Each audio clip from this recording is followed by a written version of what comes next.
जो स्टूडेंट्स यहाँ बैठे हैं, आपसे मैं एक छोटी सी बात कहना चाहती हूँ। आपने एपीजे अब्दुल कलाम साहब का नाम सुना है ना सबने? हाँ, कलाम साहब ने एक बात कही थी कि in the very old times the world was driven by the muscle power, after that it was driven by money power, and now it is being driven by the power of knowledge. यानी पहले शरीर की ताकत से दुनिया चलती थी, उसके बाद कुछ दिन पैसे से दुनिया चली, और अब दुनिया कैसे चलती है? ज्ञान की ताकत से चलती है। आज अमेरिका और रूस, फ्रांस क्यों हमसे आगे हैं? उनकी जनसंख्या भी कम है, शायद वो मेहनती भी हमसे कम है, लेकिन वो हमसे क्यों आगे हैं? क्योंकि उनके यहाँ शिक्षा का जो प्रसार था वो हमसे ज्यादा हुआ, वो हमसे ज्यादा एजुकेटेड हैं। हम लोग प्राचीन काल में हमारे यहाँ बहुत अच्छी यूनिवर्सिटीज थी, नालंदा यूनिवर्सिटी थी, तक्षशिला यूनिवर्सिटी थी, लेकिन जब मध्यकाल आया तो हमने अंधविश्वासों पर ज्यादा ध्यान दिया, और जो नॉलेज था साइंस का उस पर हमने कम ध्यान दिया, इसलिए हम विश्व में पिछड़ गए। एसएसटी में आप लोग पढ़ते होंगे, 10th के बच्चे एसएसटी पढ़ते हैं, कि एक समय था जब वर्ल्ड की जो रिचेस्ट कंट्रीज थी वो रूस अमेरिका नहीं थी, वो इंडिया था और वो चाइना था। चीन और भारत विश्व के सबसे धनी देश थे, लेकिन हमने एजुकेशन पर ध्यान देना छोड़ा। उसका नतीजा ये निकला कि हम लोग गरीब हो गए, हम लोग पिछड़ गए, हम लोग कमजोर हो गए। इसलिए अगर आपको खुद को ताकतवर होना है और इस देश को ताकतवर बनाना है तो आप लोग शिक्षा पर ज्यादा से ज्यादा ध्यान दीजिए। हमारी बेटियां यहां बैठी हुई हैं, आप लोग बहुत खुश किस्मत हैं, आपकी किस्मत अच्छी है कि आपने इस जमाने में जन्म लिया है जब लड़कियों को स्कूल भेजा जाता है, जब लड़कियां बराबरी के अधिकार के साथ आत्मसम्मान से जिंदगी जी सकती हैं। मैं अभी सोफे पर अकेली बैठी हुई थी, फिर उसके बाद शिफा जी आए और फिर उसके बाद संतोष जी आए, तो हमें जगह हमारी बढ़ती गई। मैंने कहा भाई पुरुषों सिंहासन खाली करो, महिलाएं आती हैं।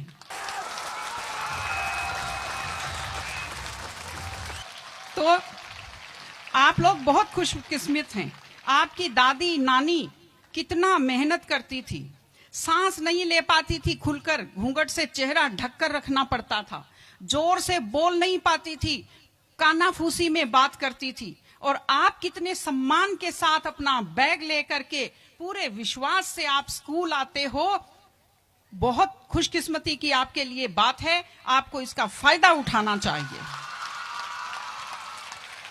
आपको कोशिश करनी चाहिए कि आप एक मजबूत नारी बने, और आपसे मैं कहना चाहती हूं कि आपके ऊपर बहुत विश्वास करते, आपके पेरेंट्स आपको घर से बाहर भेजते हैं, अपने माता पिता को हमेशा अपने मन में रखिए।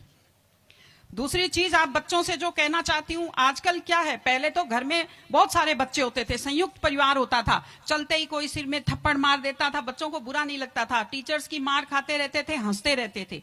आजकल 1-2 बच्चे होते हैं घर में, बच्चे बहुत सेंसिटिव होते हैं।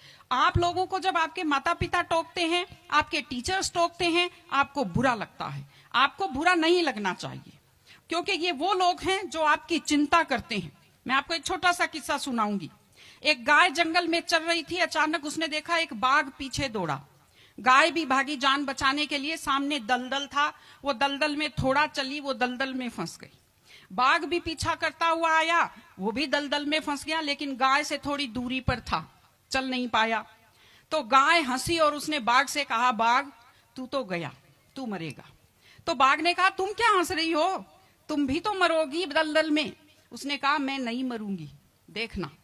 शाम को जब मालिक ने देखा गाय नहीं आई, वो 2-4 लोगों को लेकर आया। जब देखा गाय दलदल में फंसी हुई है, वो रस्से लाया, लकड़ी लाया और गाय को निकालकर बाहर किया।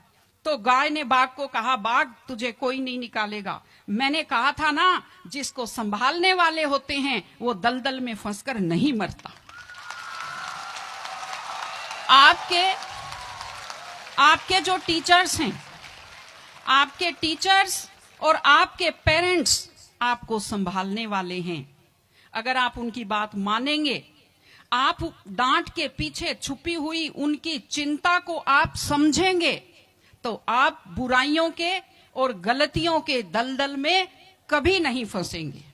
इसलिए अपने माता पिता को, विशेषकर अपनी मां का चेहरा अपने दिमाग में रखिए, अपने दिल में रखिए कि वो आपके ऊपर कितना विश्वास करते हैं, वो आपकी कितनी चिंता करते हैं, घर पे आपका इंतजार करते हैं, आपके लिए हमेशा वो दुआएं करते हैं। आपके माता पिता जब मंदिर में जाते हैं खुद के लिए कुछ नहीं मांगते, जब वो बचत करते हैं उस पैसे से खुद के लिए कुछ नहीं खरीदते, वो पैसा आप लोगों पर खर्च करते हैं। उनकी इस चिंता को समझिए, अपने टीचर्स की चिंता को समझिए।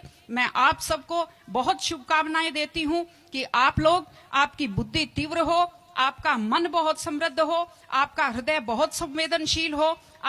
मैं स्कूल को मैं बहुत बहुत शुभकामनाएं देती हूं। टीचर से अपील करती हूं कि व्यक्ति केवल शरीर और दिमाग नहीं होता, एक मन होता है, एक आत्मा होती है। माइंड जो है, mind is sharpened by the knowledge and information. दिमाग तो तेज होता है, लेकिन बच्चों का मन समृद्ध कीजिए, उन्हें कमजोर पर दया करना सिखाइए, उन्हें परिवार के प्रति संवेदनशील बनना सिखाइए कि वो एक अच्छे संपूर्ण नागरिक बने, जिसको कहते हैं कंप्लीट पर्सनैलिटी, वैसे बने।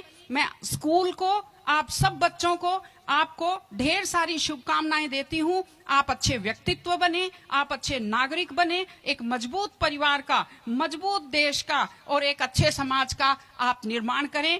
आपने बुलाया, हमें सुना, हमें सम्मान दिया, मैं हृदय से आभारी हूं। बहुत बहुत धन्यवाद। नमस्कार।